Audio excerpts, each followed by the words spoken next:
So we ended the last section by saying that we can now validate whether a URL is valid or not. So that doesn't work, and then this will work.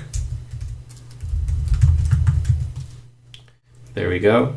So now we can use that to make calls. And where are we going to make calls? Well, we are going to use only websites we own, of course. So for example, I'm going to use my own website, and that website is ganiraman.com.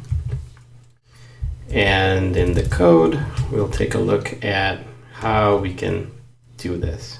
First of all, we add a new dependency.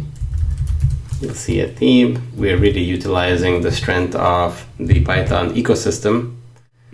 And here, requests is something we've seen before when we're doing stuff in section 1 that involves calling URLs and getting back results. So this is nothing new. We just need to change our conditions, right?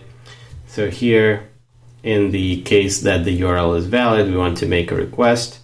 And in the case of when it's not, we just want to have a slightly nicer error message. So let's say invalid URL. Please include full URL including scheme, just to make sure people know what to do. Okay, and then here we can do requests.get, and then we call the URL and we get back the text. That's what we care about for this tool. We care about the result HTML. And here for now we can just put a placeholder to print it, right? So here we go. We'll try this again. This gives us our new spiffy error, and then this is what we hope gives us HTML.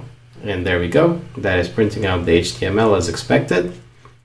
And so this particular page we don't really care to analyze because it doesn't really have vulnerabilities that would be interesting to look at with this tool. What we are going to look at is a kind of contrived example that I have, and that one is a page that specifically has some vulnerabilities, and we're going to look at that next.